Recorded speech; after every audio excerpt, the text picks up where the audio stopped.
Hello friend, मैं सुप्रिया स्वागत करती हूँ आपका दी कोड एग्ज़ाम में।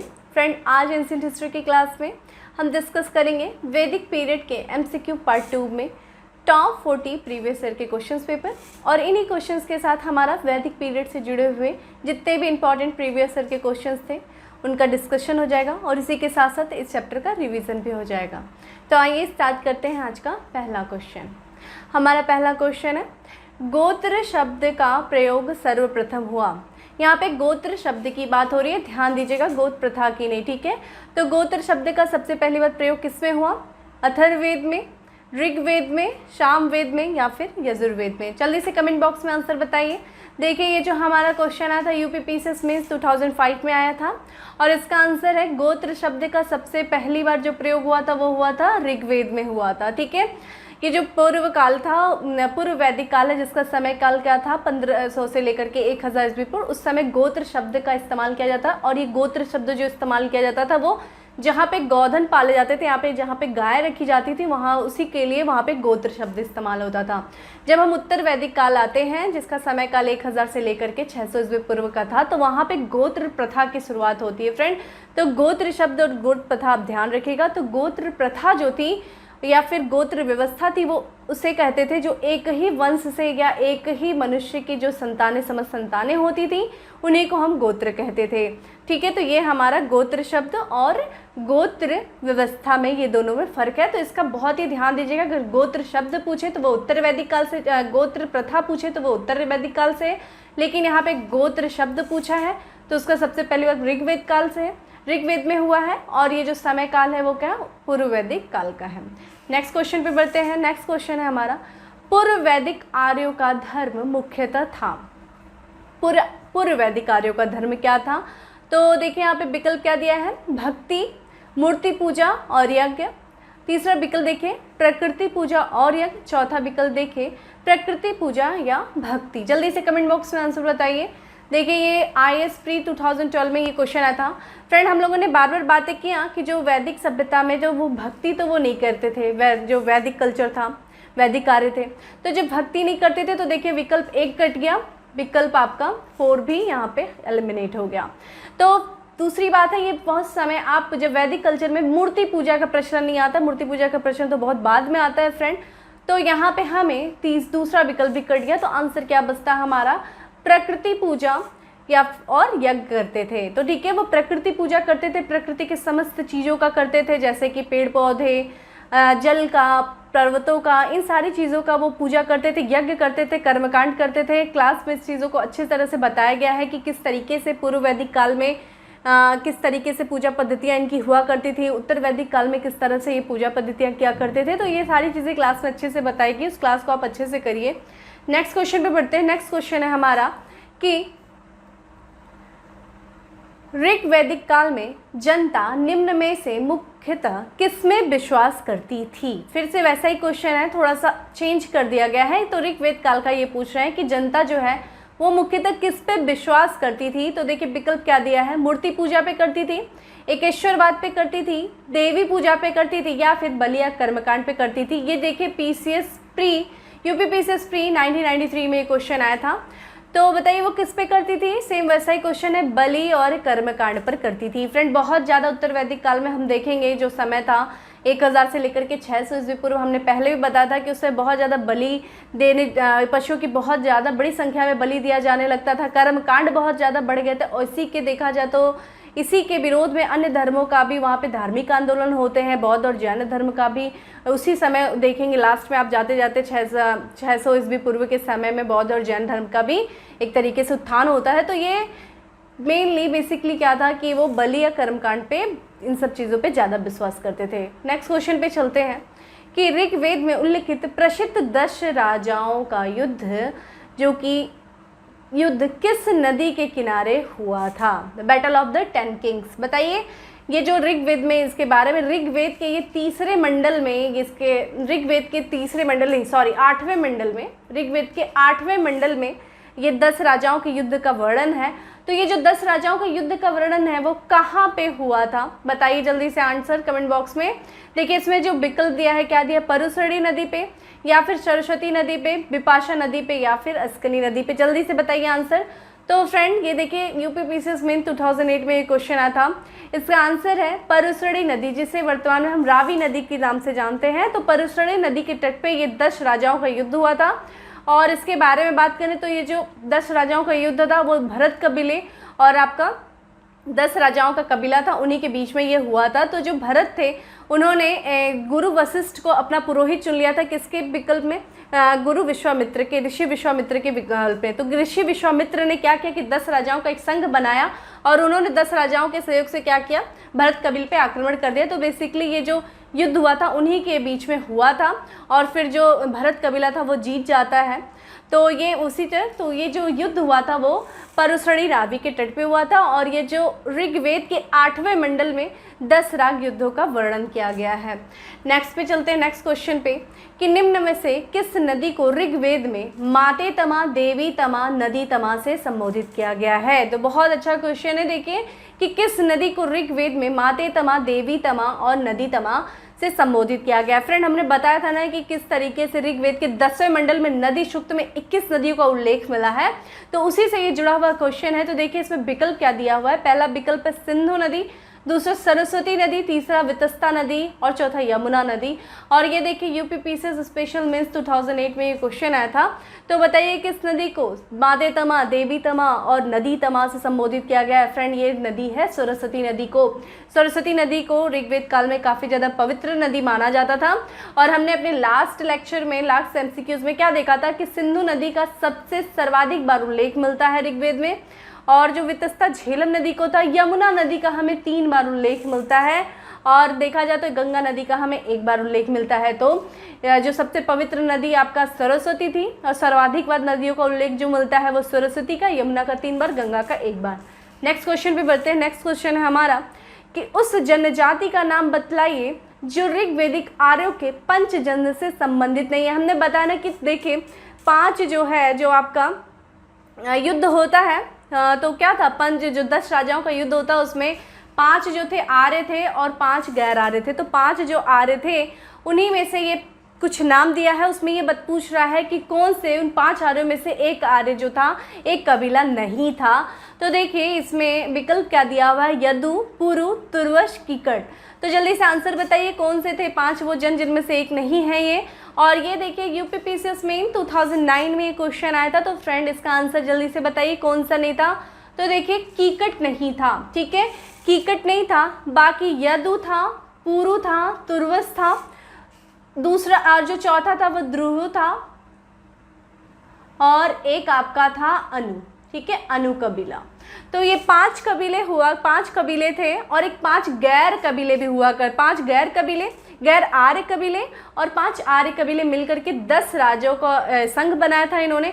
तो फ्रेंड जल्दी से कमेंट बॉक्स में हमें उन 5 और जो गैर आर्य कबीले थे उनके भी हमें नाम बताइए फ्रेंड, और बताइए कि वो कौन से 2 कबीले आपस में मिलकर के कुरु जनपद बनाते, ये भी बताइए फ्रेंड। जल्दी से आंसर बताइए। मैं बार बार क्वेश्चंस पूछती हूँ, जो क्रॉस क्वेश्चन पूछती हूँ आप उनके आंसर नहीं देते हैं, फालतू की चीज़ों की बातें बहुत ज़्यादा करते हैं। तो जल्दी से मुझे उसका आंसर बताइए। तो देखिए एक चीज़ आपको और बता देते हैं, ये जो भरत कबीला था और ये जो पुरु कबीला भी जो लड़ रहे हैं, ये बाद में हम जब उत्तर वैदिक काल देखते हैं, जब जन और जन मिलकर के आपस में जनपद बनाते हैं, तो फ्रेंड ये जो पुरु कबीला और भरत कबीला मिलकर के कुरु जनपद बनाता है, ठीक है। तो अन्य मुझे एक आंसर ये भी बताइए कि पांचाल जनपद जो रहता था वो कौन से 2 कबीले मिलकर के कौन से पांचाल बनाते, जल्दी से मुझे आंसर बताइए। नेक्स्ट क्वेश्चन पे बढ़ते हैं। नेक्स्ट क्वेश्चन है हमारा, प्राचीन काल में आर्यों के जीविकोपार्जन का मुख्य साधन था, ठीक है, जीविकोपार्जन का मुख्य साधन क्या था, जल्दी से बताइए। देखिए इसमें विकल्प क्या दिया है, कृषि, शिकार, शिल्पकर्म, व्यापार। 4 ऑप्शन दिए हैं। ये यूपीपीसीएस प्री 1993 में ये क्वेश्चन आया था। तो देखिए प्राचीन काल में जो आर्यों का जीविकोपार्जन का जो मुख्य साधन था वो था कृषि था। फ्रेंड जब मैं अपनी क्लास में वैदिक कल्चर पढ़ा रही थी तो मैंने बताया था कि किस तरीके से पूर्व वैदिक काल में पशुपालक समाज था, और फिर उसके बाद हम देखते हैं कि उत्तर वैदिक काल में कृषि इनका मुख्य व्यवसाय हो जाता है। फ्रेंड ये जो हम लोगों ने बात किया था कि किस तरीके से किसी भी चीज़ की प्रमुखता हमें पता चलती है, वो किन आधारों पर पता चलती है कि वैदिक साहित्य में किसी भी चीज़ का कितनी बार उल्लेख किया गया है। कृषि की बात करें तो जब हम पूर्व वैदिक काल पढ़ते हैं तो जब हम उसमें दूसरे मंडल में कि तीसरे, अभी मुझे याद नहीं आ रहा, आई थिंक दूसरे मंडल में कि 57वें सूक्त में हमें कृषि का बहुत ही कम बार उल्लेख मिलता है। इससे हमें लगता है कि हाँ ठीक है, पूर्व वैदिक काल में कृषि का महत्व कम होता है। लेकिन जब हम यही आगे जाते हैं और आगे देखते हैं तो उत्तर वैदिक काल में हमें शतपथ ब्राह्मण क्या पता चलता है कि राजा जनक ने भी राजा जनक, हमने बताया था ना, विदेह के राजा जनक ने भी कृषि का कार्य किया। डैट मीन्स उन्होंने हल लिया हाथों में और खेत को उन्होंने जोतना शुरू किया। तो इससे क्या पता चलता है कि राजा ने भी कृषि कार्य के, डैट मीन्स कृषि का महत्व कितना ज़्यादा बढ़ गया था। और फिर हमने तैत्तिरीय उपनिषद में देखा कि एक नारा दिया गया था, अन्य ही ब्रह्म है। हमने ये सारी चीज़ें बताई थी क्लास में। इससे क्या पता चलता है, कृषि का महत्व बहुत ज़्यादा बढ़ जाता है। अथर्ववेद में बहुत सारे कृषि के मंत्र दिए हुए हैं। तो इन सब चीज़ों के बारे में हमने बात किया था। तो आर्यों का जो मेन जीविकोपार्जन का मुख्य साधन क्या हो जाता है, आपका कृषि हो जाता है। नेक्स्ट देखिए, नेक्स्ट क्वेश्चन है, ऋग्वेद में उल्लिखित यव शब्द किस कृषि उत्पाद हेतु प्रयुक्त किया गया है। ठीक है, यव जो है ये पूछ रहा है कि किस अन्य को ऋग्वेद में यव कहा गया है। ठीक है, तो देखिए विकल्प क्या है इसमें, जौ, दूसरा देखिए चना, तीसरा चावल, चौथा आपका गेहूं है। जल्दी से आंसर बताइए हमें। ये यूपीपीसीएस स्पेशल मेंस 2008 में ये क्वेश्चन आया था। तो फ्रेंड इसका आंसर है जौ। जौ को फ्रेंड यव के नाम से जानते हैं। ऋग्वेद काल में बहुत ज़्यादा हमें कृषि उत्पादों से बहुत ज़्यादा हम परिचित नहीं थे, लेकिन उत्तर वैदिक काल में बहुत सारे अन्य उत्पादन से हम परिचित हो जाते हैं। और ऋग्वेद काल में देखा जाए तो यव को ही जौ के नाम से एक दूसरे संबोधित किया गया है। नेक्स्ट क्वेश्चन पे चलते हैं। नेक्स्ट क्वेश्चन है हमारा, ऋग्वेदिक पढ़ी किस वर्ग के नागरिक थे। ठीक है, एक पढ़ी पूछ रहा है कि पढ़ी जो था एक वर्ग था, वो किससे संबंधित था, किस व्यवसाय से संबंधित था। तो ये देखिए विकल्प क्या दिया है इसमें, पुरोहित, लोहार, स्वर्णकार, व्यापारी। तो जल्दी से आंसर बताइए कमेंट बॉक्स पे इसका। देखिए ये एमपीपीएसएस प्री 2019 में ये क्वेश्चन आया था, बिल्कुल रिसेंटली ये क्वेश्चन आया था। तो जो पढ़ी होता था फ्रेंड ऋग्वेदिक काल में, पढ़ी जो होता था वो एक व्यापारी समूह होता था। पढ़ी क्या करता था, पढ़ी एक तरीके से एक व्यापार करता था।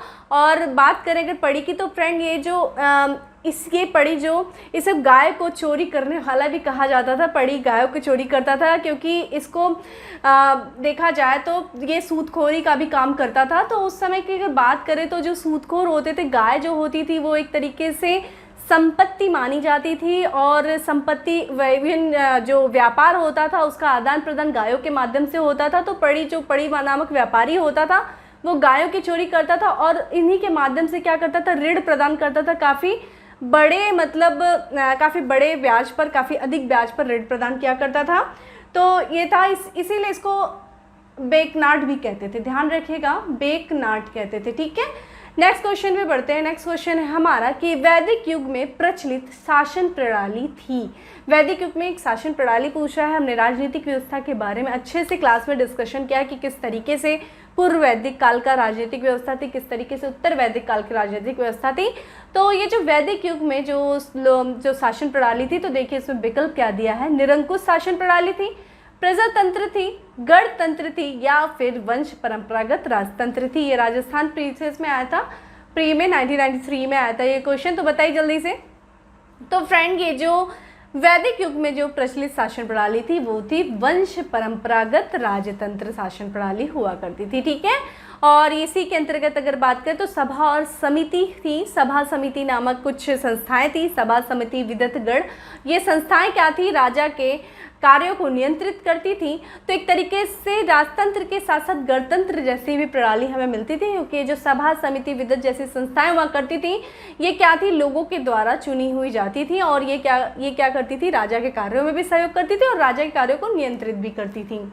नेक्स्ट क्वेश्चन पे चलते हैं। नेक्स्ट है वैदिक युगीन सभा थी। तो वैदिक युगीन सभा क्या थी, गाँव के व्यावसायिक लोगों की संस्था थी, राज दरबार होता था, मंत्री परिषद था, या फिर राज्य के समस्त लोगों की एक राष्ट्रीय सभा थी। तो वैदिक युगीन सभा क्या थी, जल्दी बताएं।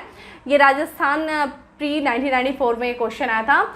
तो फ्रेंड इसका आंसर है वैदिक युगीन सभा थी वो मंत्री परिषद थी। हम बताएं मंत्री परिषद जो थी वो सभा और समिति मिलकर के मंत्री परिषद का निर्माण करती थी। और प्रश्न अगर ये आए कि सभा का कितनी बार उल्लेख हमें ऋग्वेद में मिला है, तो फ्रेंड सभा का हमें 8 बार उल्लेख मिलता है, समिति का हमें 9 बार उल्लेख मिलता है, और विदत का जो संस्था थी उसे हमें 122 बार उल्लेख मिलता है। इससे इनके महत्व का पता चल जाता है ऐसी संस्थाओं के महत्व का पता चलता है, तो याद रखिएगा वैदिक युगीन जो सभा थी वो एक मंत्री परिषद थी। ठीक है, नेक्स्ट क्वेश्चन है हमारा कि किस वेद में सभा और समिति को प्रजापति की दो पुत्रियां कहा जाता था। सभा और समिति को दो पुत्रियां कहा जाता था। काफ़ी इम्पॉर्टेंट ये सभा थी, तो ये जो संस्थाएं थी काफ़ी ज़्यादा महत्वपूर्ण संस्थाएं हुआ करती थी उस समय की। तो ये प्रजापति की दो पुत्रियां किसमें कहा गया, देखिए विकल्प में क्या है आपका, ऋग्वेद में, सामवेद में, यजुर्वेद में या फिर अथर्ववेद में। जल्दी से आंसर बताएं इसका। देखिए ये क्वेश्चन आया था यूपी पीसीएस में 2009 में क्वेश्चन आया था। तो जो सभा और समिति को अथर्ववेद में प्रजापति की दो पुत्रियां कहा गया है। नेक्स्ट क्वेश्चन पे चलते हैं। हमारा नेक्स्ट क्वेश्चन है कि ऋग्वैदिक जन सभा जो न्यायिक कार्यों से संबंधित थी, न्यायिक कार्यों से फ्रेंड कौन सी सभा संबंधित थी, तो बताइए। देखिए विकल्प क्या दिया है, सभा, समिति, विधाता, उपर्युक्त में से सभी। तो बताइए आंसर कौन सा है। ये झारखंड पीसीएस प्री 2016 में क्वेश्चन आया था। तो देखिए ये हर जो सभा, समिति, विदत, इन सारे के कार्य कुछ अलग अलग हुआ करते थे और इनके सदस्य भी अलग अलग हुआ करते थे। इसी के आधार पर यहाँ पे प्रश्न बनाए कि कौन सी संस्था थी जो न्यायिक कार्यों को करती थी। तो फ्रेंड इसका आंसर है सभा जो थी वो न्यायिक कार्यों को करती थी। और सभा में जो थे वरिष्ठ लोग चुने, जो समाज के कुलीन वर्ग थे उनको चुना जाता था, वो लोग चुन के आते थे। और समाज के अन्य जो वृद्ध वर्ग थे, यानी कि जो उम्र में सबसे ज़्यादा हुआ करते थे, वो सभा के सदस्य बनते थे और इनके द्वारा न्यायिक कार्य को किया जाता था। समिति की बात करें फ्रेंड, तो समिति जो थी जन सामान्य लोगों की सभा थी समिति ये। और विधाता की बात करें या फिर विदत संस्था जो थी, ये भी ये देखा जाए तो ये आर्यों की सबसे प्राचीन संस्था हुआ करती थी, सबसे प्राचीन संस्था थी। और ये जो कार्य, ये जो लूट के द्वारा जो वस्तु लाया जाता था, जो माल होते थे, उनके जो बंटवारे का कार्य करता थी, बंटवारे का कार्य ये क्या करती थी। तो ये काफ़ी ज़्यादा ये भी इंपॉर्टेंट हो जाता है, क्योंकि फ्रेंड हमने देखा था ना उत्तर वैदिक पूर्व वैदिक काल में जो कबीलाई समाज था वो एक दूसरे के कबीले पे अटैक करते थे और उनके चीज़ों को, उनके सामानों को लूट लिया करते थे। तो वो जो लूट का जो माल का बंटवारा जो करता था वो विदित करता था। तो आपको क्लियर हो गया होगा कि न्यायिक कार्यों को कौन, तो ऑब्वियस है जो घर के बड़े लोग होते हैं वही न्यायिक कार्य करते। तो उसी तरह संस्था जो सभा थी वो भी कुलीन वर्गों की संस्था हुआ थी, वरिष्ठ लोगों की एक संस्था होती थी, वही न्यायिक कार्यों को करती थी। नेक्स्ट क्वेश्चन में बढ़े। नेक्स्ट है हमारा आयुर्वेद अर्थात जीवन का विज्ञान का उल्लेख सर्वप्रथम मिलता है। तो ये पूछा है कि किस वेद में हमें आयुर्वेद या जीवन के विज्ञान का हमें उल्लेख मिलता है। तो देखिए यहाँ पे बात किया गया है कि अरण्यक में मिलता है, सामवेद में मिलता है, यजुर्वेद में मिलता है या फिर अथर्ववेद में मिलता है। तो ये देखिए यूपी पीसीएस प्री 1994 में ये क्वेश्चन आया था। तो जल्दी से आंसर बताइए कमेंट बॉक्स में क्या है कि आयुर्वेद, बार बार ये बात बताई गई। आई थिंक आप लोग इतने तो स्मार्ट हो गए होंगे कि इसका आंसर आराम से दे सकते हैं। तो आयुर्वेद अर्थात जीवन के विज्ञान का जो हमें उल्लेख मिलता है सबसे पहले वो अथर्ववेद में मिलता है। ठीक है, अथर्ववेद में। अरण्यक की बात करें तो अरण्यक हमने बताया था एक तरीके से, ये भी क्या था कि ये जो ऋषि मुनि थे वो जंगल में, अरण्यक मतलब होता है जंगल में जो ज्ञान की प्राप्ति करते थे। सामवेद आपको पता ही है, गायन संगीत से संबंधित है। यजुर्वेद जो गद्य और पद्य दोनों में लिखा है। तो ये था हमारा इसका आंसर अथर्ववेद, जिसमें हमें आयुर्वेद और जीवन के विज्ञान का हमें उल्लेख मिलता है। नेक्स्ट क्वेश्चन पे चलें। नेक्स्ट क्वेश्चन है ऋग्वैदिक धर्म था। ठीक है, ऋग्वैदिक धर्म था, क्या धर्म था। आंसर देखिए क्या है, बहुदेववादी था, एकेश्वरवादी था, अद्वैतवादी था या फिर निवृत्त मार्गी था। जल्दी से कमेंट बॉक्स में आंसर दें। ठीक है, तो देखिए यहाँ पे यूपी पीसीएस में 2014 में ये क्वेश्चन आया था। बहुत इंपॉर्टेंट क्वेश्चन है, बहुत ही ज़्यादा इंपॉर्टेंट क्वेश्चन है। तो ऋग्वैदिक जो धर्म था वो था बहुदेववादी। ठीक है, बहुदेववादी। बात करें हम ऋग्वेद के, तो देखिए हमने जो यास्क के बारे में, यास्क नामक एक विद्वान थे, उनकी एक पुस्तक थी निरुक्त। ठीक है, निरुक्त नामक पुस्तक में उन्होंने देवी देवताओं की 3 श्रेणियों की बात किया है। ठीक है, 3 श्रेणियां थी और इन 3 श्रेणियों के अंतर्गत उन्होंने 33 कोटि की देवी देवताओं के बारे में बात किया है। ठीक है, अब जैसे अभी हम लोग बोलते 33 करोड़ देवी देवता, फ्रेंड 33 करोड़ देवी देवता नहीं थे, 33 कोटि की देवी देवता हुआ करते थे। और ये तो 33 कोटि की देवी देवता ये 3 श्रेणियों में बटे हुए थे। ये 3 श्रेणियां कौन कौन सी थी आपकी, पृथ्वी, आकाश और आपका अंतरिक्ष, इन तीनों के अंतर्गत हमने अच्छे से बताया है कि कौन कौन से देवता आते थे, कौन कौन से देवी आती थी और उनके द्वारा कौन से कार्य किए जाते थे, किस कार्य का संचालन किया जाता था। ये क्लास में हमने अच्छे से बताया है। मोस्ट इम्पॉर्टेंट ये ध्यान रखिएगा, ये जो श्रेणियाँ बनाई गई हैं वो यास्क के द्वारा अपनी पुस्तक में लिखा गया है। तो यास्क की पुस्तक निरुक्त थी, उसी के माध्यम से बहुदेववादी हमें वहाँ के धार्मिक बारे में, धार्मिक चीज़ों के बारे में पता चलता है। एक क्वेश्चन हमें बताइए, हमारा एक क्वेश्चन है कि वो कौन सा देवता था जो इन तीनों ही श्रेणियों में पाया जाता था, या फिर इन तीनों ही पृथ्वी, आकाश और अंतरिक्ष तीनों का देवता था। वो बताइए हमें कौन सा था जो तीनों ही श्रेणियों में पाया जाता था। इसका आंसर दीजिए फ्रेंड। जब भी मैं क्रॉस क्वेश्चन करती हूँ मुझे उसका आंसर नहीं मिलता है, मुझे इन सारी चीज़ों का मिलता है फ्रेंड। एक्स्ट्रा ऑर्डिनरी बनोगे तभी सिलेक्शन होगा। जितने भी मैं क्रॉस क्वेश्चन करती हूँ उनके आंसर मुझे दीजिए। जल्दी से कमेंट बॉक्स में मुझे आंसर दीजिए कि कौन से वो देवता थे जो अंतरिक्ष के भी देवता थे, आकाश के भी देवता थे और वो आपके पृथ्वी के भी देवता थे। जल्दी से बताइए। देखिए वो आपके अग्नि थे। अग्नि जो थे तीनों ही श्रेणियों में पाए जाते थे। ठीक है, कुछ जो चीज़ें, कुछ इंपॉर्टेंट क्वेश्चंस को मैं डिस्कशन करती हूँ इससे जुड़े हुए चीज़ों को, तो उस पर ध्यान दिया करिए क्योंकि बहुत सारी चीज़ें आपके नहीं मिलती हैं। तो वो सारी, ऐसे तो मैंने क्लास में सारी चीज़ों के बारे में अच्छे से बात किया है, लेकिन जो ये क्रॉस क्वेश्चन किया जाता है उनका आंसर क्या करिए, इधर उधर की बातें कम क्या करिए।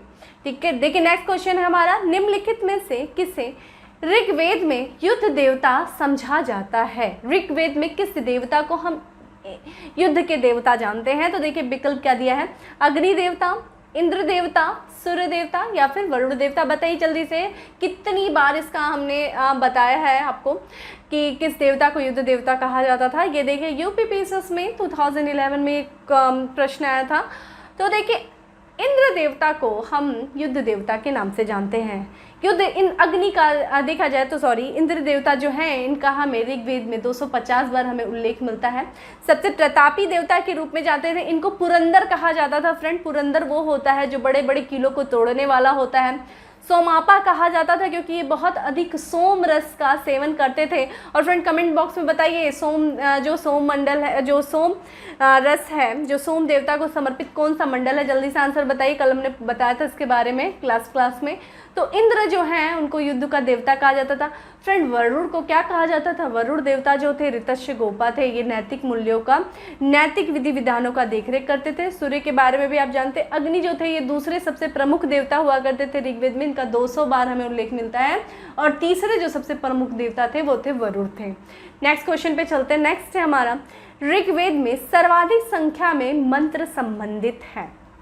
ठीक है, सर्वाधिक संख्या में सबसे ज़्यादा मंत्र किससे ज़्यादा जुड़े हुए हैं? देखिए विकल्प क्या दिया है, अग्नि, वरुण, विष्णु या फिर यम से। ये यूपीपीएससी में 2010 में ये क्वेश्चन आया था। तो देखिए जो सर्वाधिक संख्या में मंत्र है फिलहाल विकल्प के अनुसार तो वो अग्नि है। इनके 200 मंत्रों दिए गए हैं, 200 मंत्र हैं। लेकिन उस तरीके से आंसर देखा जाए तो इंद्र हैं। इंद्र के सर्वाधिक मंत्र हैं जो कि विकल्प में नहीं दिया है, तो आंसर हमारा अग्नि हो जाएगा। अगर विकल्प में इंद्र दिया होता तो आंसर हमारा इंद्र होता, क्योंकि ये 200, इनके 250 मंत्र दिए हुए हैं। और तीसरे नंबर पे आपके वरुण आते हैं। ठीक है, नेक्स्ट देखते हैं। नेक्स्ट हमारा जो क्वेश्चन है कि निम्नलिखित में से पूर्व वैदिक आर्यों का सर्वाधिक लोकप्रिय देवता कौन है? सर्वाधिक लोकप्रिय देवता सेम वही क्वेश्चन है, थोड़ा सा इसकी भाषा शैली को बदल दिया गया है। तो आंसर पे हम डायरेक्ट चलते हैं, इंद्र हैं। ठीक है, डायरेक्ट हम आंसर पे चलते हैं। तो इंद्र जो है वो सबसे आपके सर्वाधिक लोकप्रिय देवता, किस आधार पे? क्योंकि इनके सबसे ज़्यादा बार उल्लेख मिलता है हमें इंद्र का। आपका 250 बार उल्लेख मिलता है। झंझावट के देवता थे, वर्षा के देवता माने जाते थे, युद्ध के देवता थे, है ना। तो ये पापियों को दंड देने वाले देवता कहे जाते थे। और ये आया था यूपीपीएससी में 2008 में ये क्वेश्चन आया था। नेक्स्ट पे चलते हैं। नेक्स्ट क्वेश्चन है हमारा, वैदिक देवता इंद्र के विषय में निम्नलिखित कथनों पर विचार कीजिए और नीचे दिए गए कूट से सही उत्तर चुनिए। ठीक है, हमने इंद्र के बारे में बताया कि इंद्र का जो ऋग्वेद में 250 बार उल्लेख दिया, उन्हीं से जुड़े हुए कुछ ऐसे तथ्य दिए हुए हैं जिनको हमें सही और गलत तथ्यों को छांटना है। किससे जुड़े हुए? इंद्र से जुड़े हुए। तो देखिए पहला जो बात किया गया है कि क्या ये झंझावट के देवता थे? दूसरा पापियों को दंड देने वाले देवता थे, तीसरे नैतिक व्यवस्था के संरक्षक थे और चौथा वर्षा के देवता थे। जल्दी से आंसर बताइए। ये जो क्वेश्चन है ना, इसको एलिमिनेशन मेथड से आप बहुत अच्छे से लगा सकते हैं, क्योंकि देखिए जो तीसरा जो विकल्प दिया है इसमें नैतिक व्यवस्था के संरक्षक, तो देखिए इसको तो निकाल ही दीजिए। नैतिक व्यवस्था के संरक्षक कौन थे? वरुण थे, जिसे हम क्या बोलते थे? रित। रित क्या होता था? नैतिक व्यवस्था होती थी। और रित यानी कि नैतिक व्यवस्था का देख रेख करने वाला कौन होता था? ऋतस्य गोपा होता था। तो ये तो तीसरा निकल गया, क्योंकि वरुण जो होते थे वो नैतिक व्यवस्था के संरक्षक थे। तो हम तीसरा निकालते तो बी जो है विकल्प यहाँ से निकाल दिया। तीसरे पहली जो विकल्प दिया देखिए झंझावट के देवता, बिल्कुल सही बात है। तो जिसमें झंझावट के देवता पापियों को दंड देते थे, ठीक है, पापियों को जो दंड देने वाला भी देवता इंद्र ही थे, तो ये भी सही हो गया। वर्षा के भी देवता इंद्र ही थे। तो फ्रेंड जैसा कि विकल्प में हमें 1 2 4 तो नहीं दिया, लेकिन अब हमें देखना है कि 1 और 4 विकल्प कहाँ पे है, तो आंसर हमारा डी हो जाएगा, ठीक है।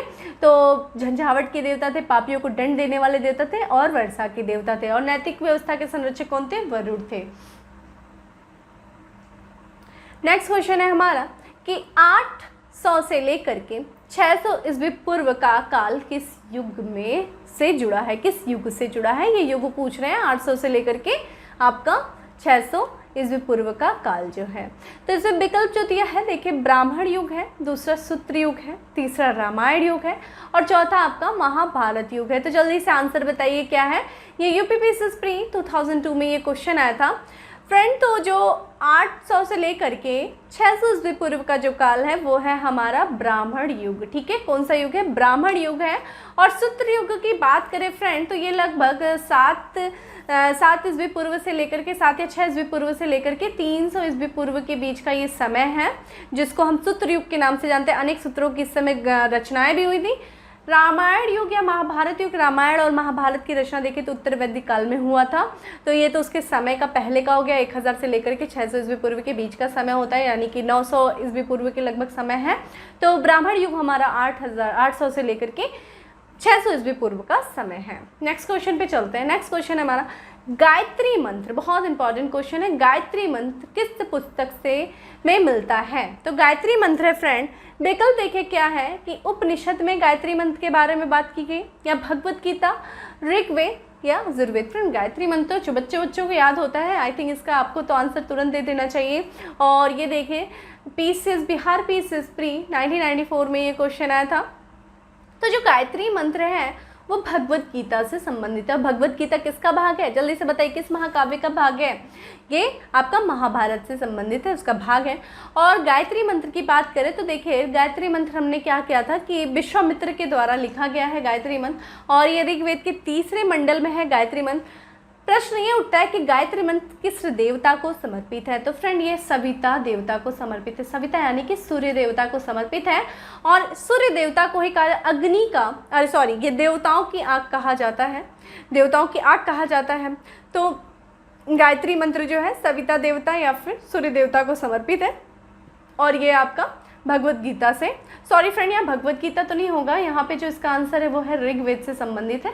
और ऋग्वेद के 3रे मंडल में इसकी बात की गई है, ऋग्वेद के 3रे मंडल में, और ये विश्वामित्र के द्वारा लिखी हुई है। तो ये ध्यान दीजिएगा किस पुस्तक में है, ऋग्वेद से संबंधित है। नेक्स्ट क्वेश्चन पे चलते हैं। नेक्स्ट क्वेश्चन है हमारा सर्ग, प्रतिसर्ग, वंश, मनवंतर और वंशानुचरित्र संकेतक हैं। तो फ्रेंड ये कुछ संकेतक दिए हुए हैं और नीचे कुछ 4 विकल्प दिए हुए हैं। ये पूछ रहा है कि सर्ग, प्रतिसर्ग, वंश, मनवंतर और वंशानुचरित्र जो हैं वो किससे संबंधित हैं? तो फ्रेंड ये बताइएगा आप जल्दी से किससे संबंधित हैं। तो यहाँ पे देखिए विकल्प क्या दिया है, वेदों के, पुराणों के, उपनिषदों के या फिर सूत्रों के। तो देखिए ये जो आंसर है वो है आपका यूपीपीएससी प्री में आया था, 2015 में क्वेश्चन आया था। तो ये जो सर्ग, प्रतिसर्ग, वंश, मनवंतर, वंशानुचरित है, ये पुराणों के संकेतक हैं। फ्रेंड ये जो पुराणों के जो विषय हैं, ये 5 विषय में, पुराणों के 5 विषय में इनको बांटा गया था, और ये किसने बांटा था, ये अमरकोश में बांटा गया है फ्रेंड। अमरकोश जो है वो अमर सिंह के द्वारा लिखी गई है। तो अमर सिंह ने अपनी पुस्तक अमरकोश में पुराणों के 5 विषय लिखे हैं, और ये पुराणों के 5 विषय क्या है, सर्ग है। सर्ग मतलब होता है सृष्टि की उत्पत्ति, प्रतिसर्ग यानी कि सृष्टि की उत्पत्ति के बाद जब उसका विनाश होता है, उसका फिर से जब उत्पत्ति होती है, तो मतलब प्रलय के बाद फिर से उत्पत्ति। प्रतिसर्ग वंश है, ऋषि मुनियों का वंशावली। मनवंतर है फ्रेंड, ये जो अनेक महायुग हैं उन्हीं को मनवंतर कहा जाता है। वंशानुचरित है, ये तो राजा महाराजाओं के वंशावलियों से रिलेटेड है। तो जो पुराणों के जो इसमें दिया है, तो फ्रेंड हमें आंसर बताइए कि ये जो अमरकोश थे, अमरकोश के रचयिता अमर सिंह, ये किसके दरबार में रहा करते थे। हमने क्लास में भी बताया था कि अमर सिंह किसके दरबार में थे। चलिए मैं हिंट करती हूँ, ये 9 रत्नों में से एक थे, तो किसके 9 रत्नों में से एक थे, हमें कमेंट बॉक्स में आंसर बताइए फ्रेंड। कोई भी मुझे क्रॉस क्वेश्चन का आंसर नहीं देता है, ठीक है, आप लोग बिल्कुल इस चीज़ों के लिए सीरियस नहीं रहते, इसलिए प्लीज़ मुझे इसका आंसर बताइए कि अमरकोश के जो रचयिता अमर सिंह है वो किसके दरबार में रहते थे। नेक्स्ट क्वेश्चन पे चलते हैं। नेक्स्ट क्वेश्चन हमारा, पुराणों की संख्या कितनी है, ठीक है, कितनी है पुराणों की संख्या, 16, 18, 19 या 21, यानी कि 16, 18, 19, 21, कितनी है बताइए पुराणों की संख्या। फ्रेंड पुराणों की संख्या जो है 18 है, और पुराणों को किसने रचा था, रचनाकार कौन है, लोमहर्ष ऋषि और उनके पुत्र उग्रश्रवा, ठीक है, लोमहर्ष ऋषि और उनके पुत्र जो थे उग्रश्रवा, इन्होंने पुराणों की रचना की थी। और पुराणों की संख्या कितनी है, 18 पुराणों की संख्या है। ये भी यूपीपीसीएस में आया था 2010 और 2009 में भी ये क्वेश्चन आया था। नेक्स्ट में चलते हैं, श्री भगवत गीता मौलिक रूप से किस भाषा में लिखी गई है, ठीक है, यहाँ भाषा पूछ रहा है कि किस भाषा में लिखी गई है। तो फ्रेंड जो मौलिक रूप से, चूँकि भगवत गीता का तो कई लैंग्वेज में ट्रांसलेट किया गया है, तो इसमें देखिए विकल्प क्या है, संस्कृत में, उर्दू में, पाली में, हिंदी में। तो ये देखिए उत्तराखंड प्री 2007 में ये क्वेश्चन आया था। तो जो भगवत गीता है, श्री भगवत गीता जो महाभारत का भाग है, तो भगवत गीता का मौलिक रूप से संस्कृत में लिखी गई है, ठीक है, संस्कृत भाषा में लिखी गई है, तो ये ध्यान रखिएगा। नेक्स्ट क्वेश्चन पे बढ़ते हैं। नेक्स्ट क्वेश्चन है, महाभारत मूलतः किस रूप में जानी जाती है, मतलब मूल रूप से सबसे पहले महाभारत को किस रूप में जाना जाता था। विकल्प देखिए क्या है, बृहद कथा, ब्राह्मण, बृहद संहिता या फिर जय संहिता। तो फ्रेंड ये देखिए यूपी आरओ में ये क्वेश्चन 2014 में आया था ये क्वेश्चन। तो जो महाभारत है फ्रेंड, बेसिकली इनको 3 नामों पे जाना जाता है, 3 नामों जो कि श्लोकों के आधार पे। तो इसका जो आंसर है, सबसे पहले ये जय संहिता के नाम से जाना जाता था। जब महाभारत में 8800 श्लोक होते थे, तो ये आपके जय संहिता के नाम से जाना जाता था। और जब 24,000 जब शुल्क होते हैं, तो ये आपका भारत के नाम से जाना जाता है। और जब 1 लाख शुल्क होते हैं, श्लोक होते हैं, जब 1 लाख श्लोक होते हैं, तो इसी को हम महाभारत के नाम से जानते हैं। तो बेसिकली इसको स्टार्टिंग में 8800 श्लोक होने के दौरान इसको हम जय संहिता के नाम से जानते हैं। नेक्स्ट देखिए, नेक्स्ट क्वेश्चन है हमारा कि हिंदू पौराणिक कथा के अनुसार, हिंदू पौराणिक जो कथा के अनुसार समुद्र मंथन हेतु किस सर्प ने रस्सी के रूप में स्वयं को प्रस्तुत किया, ठीक है, रस्सी के रूप में स्वयं को किसने प्रस्तुत किया। तो देखिए इसमें विकल्प दिया है, कालिया, वासुकी, पुष्कर, शेषनाग। ये देखिए उत्तराखंड पीसीएस में आया था 2007 में ये क्वेश्चन आया था। तो जो समुद्र मंथन के लिए किस सर्प का यूज जो हुआ था, किस सर्प ने स्वयं को रस्सी के रूप में प्रस्तुत किया, तो इसका आंसर देखिए क्या है, वासुकी, ठीक है। फ्रेंड समुद्र मंथन के बारे में आपने काफ़ी कुछ सुना होगा। जो यहाँ पे जो समुद्र मंथन का विषय क्या होता था, अमृत की खोज, यानी कि अमृत को प्राप्ति के लिए जिस तरीके का समुद्र मंथन किया गया था उसी से जुड़ा हुआ है। और यहाँ पे जो रस्सी जो थी, जो रस्सी के रूप में वासुकी थे, और जो डंडे का इस्तेमाल किया गया था वो किस पर्वत का नाम था, तो उसकी बात करें तो मंदराचल पर्वत था, मंदराचल पर्वत था। उसको रस्सी के रूप में, उसको डंडे के रूप में इस्तेमाल किया गया था। उसी से उन्होंने देवताओं और राक्षसों के बीच में समुद्र मंथन का हुआ था कि अमृत प्राप्त करने को लेकर के। तो इसी को लेकर के आपका मंदराचल पर्वत और वासुकी, जो कि सर्पों के राजा थे वासुकी, इनका रस्सी के रूप में इस्तेमाल किया गया था। नेक्स्ट क्वेश्चन पे चलते हैं कि किस काल में अछूत की अवधारणा स्पष्ट रूप से उद्धत हुई है। किस काल में अछूत की, ठीक है, अछूत की जो है किस काल में।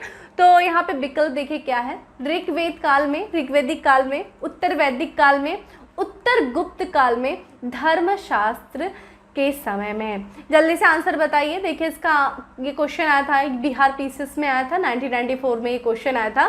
तो बताइए कब था, किस काल में अछूत की अवधारणा स्पष्ट रूप से हमें पता चलती है। तो देखिए उसका आंसर क्या है, धर्मशास्त्र काल। इसी को हम सूत्रकाल भी कहते हैं फ्रेंड। सूत्रकाल जो था ये ब्राह्मण काल के बाद का आता है। सूत्रकाल लगभग 600 से लेकर के 300 ईस्वी पूर्व के समय का काल है धर्मशास्त्र। उसी के समय देखा जाए तो अछूतों की अवधारणा स्पष्ट रूप से आती है। ऋग्वैदिक काल का समय तो आपको पता ही है, 1500 से लेकर के 1000 ईस्वी पूर्व। उत्तर वैदिक काल का तो पता ही होगा आपका, 1000 से लेकर के 600। और उत्तर गुप्त काल तो गुप्त काल के बहुत बाद में आता है, गुप्त काल के बाद का समय है। चलिए नेक्स्ट क्वेश्चन पे चलते हैं। नेक्स्ट क्वेश्चन है हमारा, सत्यमेव जयते यानी कि सत्य की ही विजय किस उपनिषद से लिया गया है। तो सत्यमेव जयते बताइए किस उपनिषद से लिया गया है। ये लिया गया है, देखिए इसमें विकल्प क्या दिया है, मुंडक उपनिषद, कठोपनिषद, छांदोग्य उपनिषद या इनमें से कोई नहीं। देखिए Bihar UP PCS special pre 2004 में आया था। UP PCS mains same year same pre और मेंस में देखा जाए तो ये सेम क्वेश्चन आया था कि सत्यमेव जयते, जो कि हमारे राज्य चिन्ह में भी ये अंकित है। तो सत्यमेव जयते किस उपनिषद से लिया गया, तो इसका आंसर देखिए क्या है, मुंडक उपनिषद। ठीक है, देखिए दो उपनिषद सेम नाम से मिलते हैं, एक मुंडक उपनिषद एक मांडोक्य उपनिषद है। तो फ्रेंड कभी कभी विकल्प में मांडोक्य भी दे देगा और दूसरा आपका मुंडक उपनिषद है। तो लेकिन सत्यमेव जयते जो शब्द है वो मुंडक उपनिषद से है। प्रश्न ये उठता है कि मुंडक उपनिषद किस वेद से संबंधित है। तो फ्रेंड ये है अथर्ववेद से। ठीक है, अथर्ववेद से संबंधित है मुंडक उपनिषद। और मोस्ट बहुत ही अच्छा क्वेश्चन है, ये कई बार पूछा गया है, तो ध्यान दीजिएगा ये मुंडक उपनिषद में ये चीज का लिया गया। तस्मो मां ज्योतिर्गमय यानी कि अंधकार से प्रकाश की ओर कथन जो है वो मूलतः किससे जुड़ा हुआ है, अंधकार से प्रकाश की ओर, तस्मो मां ज्योतिर्गमय। तो जल्दी से आंसर बताइए। देखिए इसमें विकल्प क्या है, उपनिषदों का है ये कथन, महाकाव्यों का है, पुराणों का है, षड्दर्शन का है या इनमें से कोई नहीं। ये देखिए बिहार छत्तीसगढ़ पीसीएस प्री 2016 में क्वेश्चन आया था। तो तस्मो मां ज्योतिर्गमय जो है ये उपनिषदों का ही कथन है, उपनिषदों में लिखा हुआ है। प्रश्न ये बनता है कि किस उपनिषद में लिखा हुआ है, तो ये है बृहदारण्यक उपनिषद में लिखा हुआ है। बृहदारण्यक उपनिषद में इसके बारे में लिखा हुआ है बृहदारण्यक उपनिषद। और ये बृहदारण्यक उपनिषद किससे संबंधित है फ्रेंड, किस वेद से संबंधित है, वो है आपका यजुर्वेद से संबंधित है बृहदारण्यक। और तस्मो मां ज्योतिर्गमय बृहदारण्यक उपनिषद, बृहदारण्यक यजुर्वेद से। महाकाव्य जानते हैं, दो महाकाव्य रामायण है और आपका महाभारत है। और पुराणों की बात करें तो हमने अभी 18 पुराण देखा। सदर्शन 6 दर्शन हमने क्लास में अच्छे से बताया, उसकी क्लास करना आपको, सदर्शन के भी बारे में आपको अच्छी जानकारी मिलेगी। नेक्स्ट क्वेश्चन पे चलते हैं। नेक्स्ट क्वेश्चन है हमारा कि किस उपनिषद का शाब्दिक अर्थ सफेद घोड़ा है। ठीक है, सफेद घोड़ा। ठीक है, किस उपनिषद का शाब्दिक अर्थ। फ्रेंड सबसे पहले तो ये कमेंट बॉक्स में आंसर बताइए कितने उपनिषद हैं, उपनिषदों की संख्या बताइए कितने हैं। तो ठीक है 108 उपनिषद है, ये तो पता ही है। पूछ रहा है यहाँ पे प्रश्न कि किस उपनिषद को सफेद घोड़ा कहते हैं। विकल्प देखिए क्या है, कठोपनिषद, छांदोग्य उपनिषद, तैत्तिरीय उपनिषद या ईशोपनिषद या इनमें से कोई नहीं। छत्तीसगढ़ पीसीएस 2016 में ये क्वेश्चन आया था। तो आंसर बताइए क्या है फ्रेंड, इनमें से कोई नहीं, क्योंकि श्वेताश्वर उपनिषद को हम सफ़ेद, इसका श्वेताश्वर उपनिषद का शाब्दिक अर्थ होता है सफ़ेद घोड़ा। और हमने कल बताया था ना श्वेताश्वर उपनिषद जो है वो किससे संबंधित है, किस वेद से संबंधित है, ये भी आपका यजुर्वेद से संबंधित है। छांदोग्य उपनिषद जो है, छांदोग्य उपनिषद किस वेद से संबंधित है जल्दी से बताइए। तो ये सामवेद से संबंधित है। तैत्तिरीय उपनिषद की बात करें तो तैत्तिरीय उपनिषद भी यजुर्वेद से संबंधित है। और ईशोपनिषद की बात करें तो ये भी आपका यजुर्वेद से संबंधित है। नेक्स्ट पे चलते हैं। नेक्स्ट है जो हमारा सत्यकाम जबाला की कथा, जो अनब्याही माँ होने के लांछन को चुनौती देती है, उल्लिखित है। ठीक है, सत्यकाम एक बालक रहता है, वो ऋषि गौतम के पास जाते हैं, उनका शिष्य बनना चाहते हैं सत्यकाम जबाला जी। तो ऋषि गौतम उनसे प्रश्न करते हैं कि तुम्हारा परिवार क्या है, तुम्हारे माता पिता कौन है। तो जो सत्यकाम जबाला रहते हैं उन्होंने बोला कि मैं अपने माता को तो जानता हूँ लेकिन उनके पिता का नाम नहीं जानता हूँ, क्योंकि ऐसा कहा जाता था कि इनकी जो माता थी और इनके जो पिता थे मतलब उनका नाम नहीं पता होता था। एक तरीके से एक लांछन उन पर लगता है कि अनब्याही माँ बनती हैं। तो उन्होंने जो कि बड़े ही ईमानदार तरीके से अपने सत्य को ऋषि गौतम के सामने बोलते हैं कि मुझे अपने पिता का नाम नहीं पता है, और उनकी ईमानदारी से, उनके सत्यनिष्ठा को देख करके ऋषि गौतम काफ़ी प्रसन्न होते हैं और वो उनको अपना शिष्य बना लेते हैं। ठीक है, तो ये जो कथा है ये कहाँ पे दी गई है, किस उपनिषद में दी गई है? तो यहाँ पे विकल्प देखिए क्या है, जबालोपनिषद, प्रश्नोपनिषद, छांदोग्य उपनिषद या फिर कठोपनिषद। ये देखिए राजस्थान में आया था ये क्वेश्चन, 2016 में आया था, तो इसका जो आंसर है वो है छांदोग्य उपनिषद। ठीक है, छांदोग्य उपनिषद में सत्यकाम जबाला की कथा दी गई है, और छांदोग्य उपनिषद जो है वो किसका भाग है? सामवेद का भाग है। ठीक है, सामवेद का उपनिषद है। ठीक है, नेक्स्ट क्वेश्चन पे चलते हैं। नेक्स्ट क्वेश्चन है हमारा, ऋग्वेद की मूल लिपि थी। लिपि पूछ रहा है फ्रेंड, ऋग्वेद की। अभी हमने भगवत गीता की हमने भाषा पूछी, तो ऋग्वेद की मूल लिपि क्या होता है फ्रेंड? लिपि हमने बताया था ना कि जिन अक्षरों का इस्तेमाल करके हम किसी भाषा को लिखते हैं उसे हम लिपि कहते हैं। और जो जैसे कि मान लीजिए आप जो अभी ये जो देख रहे हैं, जितना भी आपके बोर्ड के सामने लिखा है वो हिंदी भाषा में लिखा है, और हिंदी भाषा में जो अक्षर इस्तेमाल किया गया है वो देवनागरी लिपि से लिखा गया है। अब जैसे यहाँ पे इंग्लिश लिखा हुआ है, तो इंग्लिश हमने UPP, जो ये है क्या है, ये रोमन लिपि है, तो रोमन लिपियों का यूज़ करके हमने इंग्लिश लिखा। उसी तरीके से जो ये देवनागरी लिपि में से हम जो लिखते हैं, जिन भाषा का जिन अक्षरों को निकालते हैं उससे हम हिंदी लिखते हैं। तो ये इसी तरह सेम पूछ रहा है कि ऋग्वेद में मूल लिपि कौन सी है फ्रेंड? तो आंसर बताइए जल्दी से। यहाँ पे विकल्प क्या दिया है? देवनागरी लिपि, खरोष्ठी लिपि, पाली लिपि या फिर ब्राह्मी लिपि। तो ऋग्वेद की जो मूल लिपि है वो ब्राह्मी लिपि है।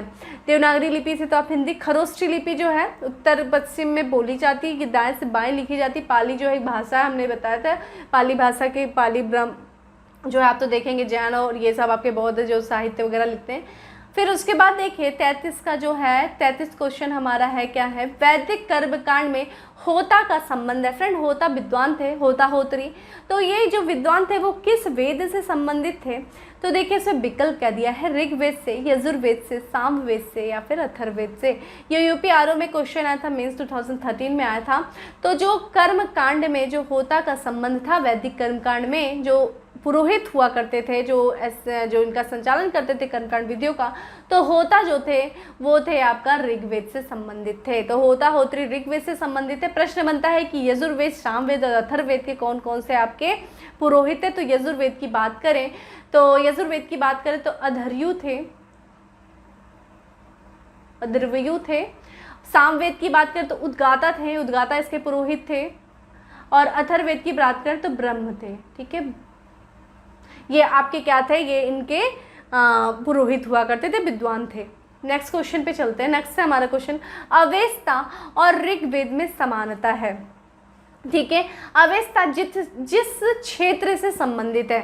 फ्रेंड अवेस्ता जो ग्रंथ था और ऋग्वेद जो था, तो ये जो पूछ रहा है कि इन दोनों में समानता है। फ्रेंड देखिए विश्व में तो बहुत सारे ग्रंथ हैं, लेकिन हमारा दिमाग में ये क्वेश्चन आना चाहिए हमारे दिमाग में कि क्यों अवेस्ता के बारे में यहाँ पे पूछा जा रहा है। दैट मीन्स कुछ ना कुछ इसमें समानता देखी जा रही है, तो कोई ऋग्वैदिक से जुड़ी हुई चीज़ें अवेस्ता ग्रंथ में चर्चा की गई हैं। तो प्रश्न इसीलिए यहाँ पे आया है। तो अवेस्ता और ऋग्वेद में समानता है, और अवेस्ता किस क्षेत्र से संबंधित है? तो अवेस्ता देखिए विकल्प कह दिया, भारत से संबंधित है, ईरान से, इजराइल से, मिस्र से, किससे संबंधित है? ये यूपी लोअर सबऑर्डिनेट प्री 2004 में एक क्वेश्चन आया था। तो अवेस्ता जो है वो ईरान का ग्रंथ है। ठीक है, अवेस्ता में एक देवता की चर्चा की गई जिसका नाम है अहिरमुज्जा। ठीक है, अहिरमुज्जा की चर्चा की गई है, और इनकी तुलना की गई है वो ऋग्वैदिक देवता वरुण से की गई है। ठीक है, इनसे वरुण देवता की तुलना अहिरमुज्जा से की गई है, और ये ईरानी ग्रंथ में अवेस्ता में उनका नाम उल्लेख मिलता है। यही कारण है कि यहाँ पे ये प्रश्न पूछा गया है। ठीक है, नेक्स्ट क्वेश्चन पे चलते हैं। नेक्स्ट क्वेश्चन है हमारा, वैदिक काल में किस जानवर को या किस पशु को अघन्या माना जाता था? अघन्या यानी कि जिसकी हत्या नहीं की जा सके, जिसको मारा न जाए। अगर किसी ने उसकी हत्या की तो उसको मृत्यु दंड की सजा दी जाती थी वैदिक काल में। तो कौन सा जानवर था बताइए? हमने अभी इसके बारे में अच्छे से बात किया। विकल्प में देखिए क्या है, बैल है, भेड़ है, गाय है, हाथी है। तो किस जानवर को अघन्या कहा जाता था? आंसर है फ्रेंड आपका गाय को। फ्रेंड गाय जो थी उसको संपत्ति माना जाता था। गाय को अघन्या कहा जाता था। हमने ये भी बताया था जो गाय का रक्षक, जो उस समय का राजा, पूर्व वैदिक काल में जो राजा होता था वो मेनली कबीले का और गाय का संरक्षक होता है। उसको जनस्य गोपा और आपका देखा जाए जनस्य गोपा गोपपति कहा जाता था। गोपपति यानी कि आपका गायों की रक्षा करने वाला। तो गाय संपत्ति होती थी। इसको एक तरीके से वस्तु विनिमय, वस्तु आदान प्रदान के लिए इस्तेमाल किया जाता था। और गायों के बाद अगर किसी भी अन्य पशु का जो महत्व था वो था घोड़े का। घोड़ा जो होता था, घोड़ा दूसरा जो पशु था, महत्वपूर्ण पशु था। और तीसरे नंबर पे निश्च होता था। तो इन तीनों के माध्यम से क्या किया जाता था, आदान प्रदान किया जाता था, व्यापार किया जाता था। तो गाय को जो अघन्या कहा जाता था क्योंकि जिसके पास जितनी गाय होती थी वो उतना ही ज़्यादा उसके पास संपत्ति मानी जाती थी। तो गाय का अपने उस समय के समाज में बहुत ज़्यादा, उत्तर वैदिक काल में काफ़ी ज़्यादा महत्व होता है, पूर्व वैदिक काल में। ठीक है, नेक्स्ट क्वेश्चन पे चलते हैं। नेक्स्ट क्वेश्चन है हमारा कि ऋग वैदिक कालीन आर्यों और सिंधु घाटी के लोगों की संस्कृति के बीच अंतर के संबंध में निम्नलिखित कथनों में से कौन सा सही है। फ्रेंड, इस क्वेश्चन में ऋग वैदिक काल के आर्य सिंधु घाटी के लोगों के बीच में तुलना किया गया है और पूछा जा रहा है कि इन दोनों में कौन सा अंतर है।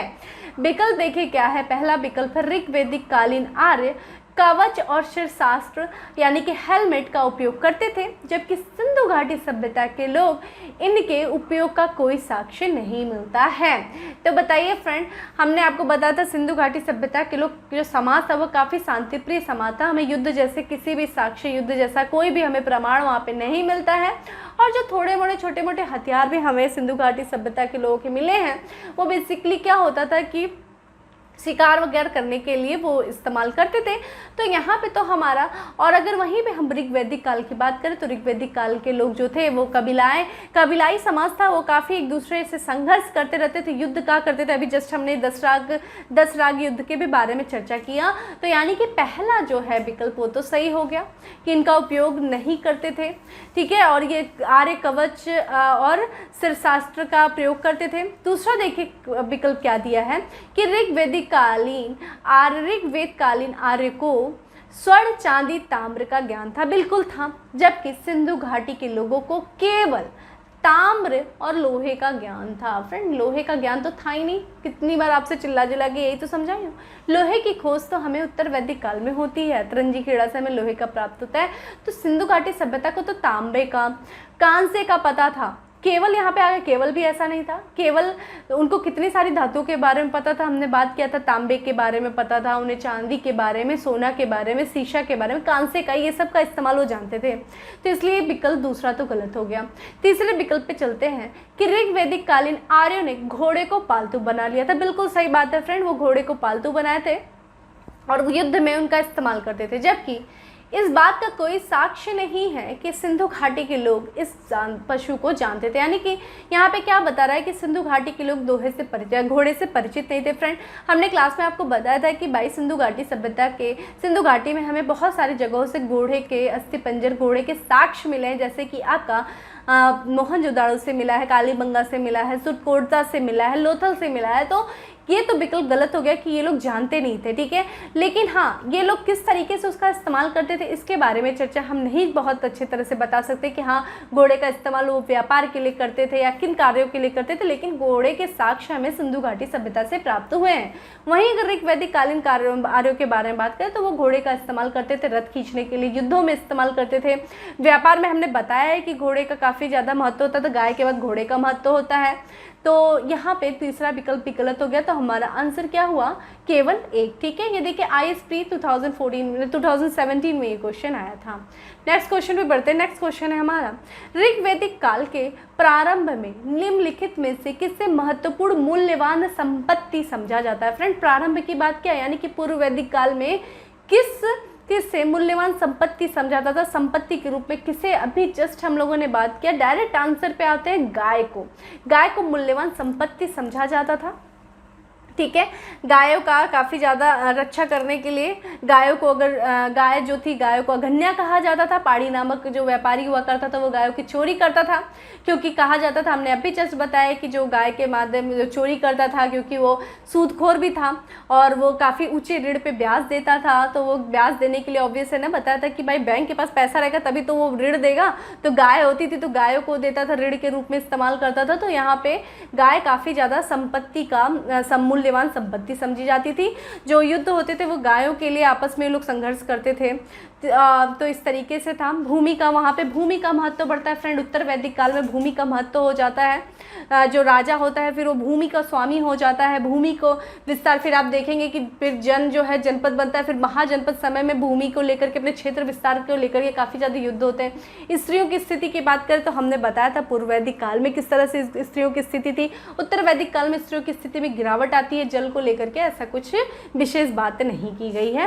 ये देखें यूपी पीसीएस प्री में आया था, 2015 में क्वेश्चन आया था। नेक्स्ट क्वेश्चन पे बढ़ते हैं। नेक्स्ट क्वेश्चन है हमारा, प्राचीन भारतीय समाज के प्रसंग में, प्राचीन भारतीय समाज के प्रसंग में निम्नलिखित शब्दों में से कौन सा शब्द शेष 3 वर्ग का नहीं है। ठीक है, शेष 3 वर्ग इसमें नहीं है, मतलब एक हमें एक ऐसा चीज़ पूछा जो इसमें नहीं है, मेल नहीं खाता है तीनों से। तो विकल्प देखिए क्या है, कुल, वंश, कोश, गोत्र। ठीक है, और ये देखिए ये जो क्वेश्चन आया था वो आया था IS प्री 1996 में ये क्वेश्चन आया था। तो यहाँ पे आंसर बताइए क्या है, जल्दी से आंसर में हमें बताइए, कमेंट बॉक्स में बताइए। तो देखिए फ्रेंड, जो कोश है वो इन तीनों से अलग है, क्योंकि यहाँ पे कोश की बात जो हो रही है वो भंडार की बात हो रही है। ठीक है, भंडार वगैरह जहाँ पे आप सामान वगैरह रखते हैं, अनाज वगैरह रखते थे, भंडार की। कुल की बात करें फ्रेंड, तो ये जो कुल होता था वो एक ही, हमने जब वैदिक काल पढ़ा रहे थे तो हमने आपकी सामाजिक इकाइयों के बारे में बात किया था, जिसमें हमने बताया था कि समाज की जो सबसे छोटी इकाई होती थी वो कुल होती थी। और कुल कौन होते थे, जो एक ही छत के नीचे रहने वाले जो परिवार होता था उसको कुल कहते थे। और कुल को मिला करके ग्राम बनाया जाता था। ग्रामों को मिला करके क्या बनता था, विश्व बनता था, और विश्व को मिला करके जन बनता है। और आप यही उत्तर वैदिक काल जाएंगे तो जन मिल करके जनपद बनाते थे, और यही जनपद आपस में मिल करके महाजनपद बनाते, जो कि 6वीं शताब्दी ईस्वी पूर्व का समय रहता है। वंश और गोत्र भी लगभग एक ही होता है, एक ही परिवार। और गोत्र हमने अभी बताया कि गोत्र जो होता है एक ही मनुष्य से जो उत्पन्न संतानें होती हैं, उनकी जो पीढ़ियाँ होती हैं गोत्र के अंतर्गत आती हैं। और गोत्र शब्द का इस्तेमाल ऋग्वैदिक काल में हुआ था और उत्तर वैदिक काल में गोत्र व्यवस्था का आरंभ हुआ था। नेक्स्ट क्वेश्चन पे चलते हैं। नेक्स्ट है, संस्कारों की कुल संख्या कितनी है। ठीक है, यहाँ संस्कारों की कुल संख्या पूछा जा रहा है, और ये क्वेश्चन आया था MPPCS प्री 2015 में ये क्वेश्चन आया था। तो संस्कारों की कुल संख्या कितनी है, विकल्प देखिए क्या है, 10 है, 12 है, 15 है, या फिर 16, यानी कि 10, 12, 15, 16। बताइए संस्कारों की कुल संख्या कितनी है फ्रेंड, जल्दी से आंसर बताइए। तो संस्कारों की कुल संख्या फ्रेंड 16 है। प्रश्न यहाँ पे ये बनता है कि संस्कारों का जो चर्चा किया गया है या प्रथम बार उल्लेख है संस्कारों का, वो कहाँ है, वेदों में है, उपनिषदों में है, आरण्यक में, सूत्रों में है, किस में है। तो फ्रेंड जल्दी से कमेंट बॉक्स में हमें आंसर बताइए कि संस्कारों की प्रथम बार चर्चा किस में है। तो संस्कारों की प्रथम बार चर्चा जो है वो गृह सूत्रों में सबसे पहली बात की गई है। प्रश्न यहाँ पे एक और यहाँ पे बनता है कि संस्कारों का प्रचलन कब शुरू होता है। चूंकि चर्चा जो की गई है सबसे पहली बार उल्लेख हमें मिलता है वो गृह सूत्रों में मिलता है, लेकिन संस्कारों का सबसे पहली बार जो प्रचलन होता है फ्रेंड वो वैदिक काल में होता है। लेकिन परंतु इनकी जो चर्चा है वो वैदिक साहित्यों में ना होकर के हमें गृह सूत्रों में मिलती है। तो प्रश्न यहाँ से 2 बन सकते हैं कि वैदिक कथन की बात करें तो जैसे वैदिक जो आपका संस्कारों का जो प्रचलन है वो वैदिक काल में शुरू हुआ, करेक्ट। संस्कारों का उल्लेख जो है वो वैदिक साहित्य में है, इनकरेक्ट। ठीक है, वो वैदिक साहित्य में नहीं है, वो गृह सूत्रों में है। 16 संस्कारों की हमें चर्चा मिलती है। नेक्स्ट पे चलते हैं। नेक्स्ट है और आज का हमारा लास्ट क्वेश्चन है, जीविकोपार्जन हेतु वेदांग पढ़ाने वाला अध्यापक कहलाता था। जीविकोपार्जन हेतु जो वेदांग पढ़ाते थे उनको क्या कहा जाता था। विकल्प देखे क्या है, आचार्य, अधर्व्यू, उपाध्याय या फिर पुरोहित। ये उत्तराखंड मेंस 2007 में एक क्वेश्चन आया था। तो वेदांग को पढ़ाने का कौन कार्य करता था, वो करता था उपाध्याय करते थे। ठीक है, उपाध्याय जो थे वो वेदों को पढ़ाते थे, आचार्य जो होते थे वो गुरुकुल में पढ़ाते थे। अधर्व्यू की बात करें फ्रेंड तो ये यजुर्वेद के विद्वान थे। यजुर्वेद के पुरोहित थे, और पुरोहित तो आप समझ ही रहे विद्वान। तो ठीक है, उपाध्याय जो होते थे वो क्या करते थे, वेद वेदांग को पढ़ाने वाले अध्यापक होते थे। तो फ्रेंड इस तरीके से हमारा वैदिक कल्चर से जुड़े हुए जो मोस्ट प्रीवियस ईयर के क्वेश्चंस थे उसको हम लोगों ने डिस्कशन किया। एंड होप कि आपको इसी के साथ साथ आपकी क्लास भी रिवीजन हुई होगी, और प्लीज़ इससे जुड़े हुए क्लास को देखिए, आपको और भी ज़्यादा इंपॉर्टेंट इन्फॉर्मेशन वहाँ से आपको मिलेगी। और जितने भी मैं क्रॉस क्वेश्चंस करती हूँ उसके आंसर देने की कोशिश क्या करिए, क्योंकि एक्स्ट्रा ऑर्डिनरी बनोगे तभी सिलेक्शन होगा, इस चीज़ को ध्यान कर लो, ठीक है। तो फिर मिलते हैं हम अपने नेक्स्ट MCQ सीरीज़ में, तब तक के लिए bye, have a good day and stay safe, stay happy.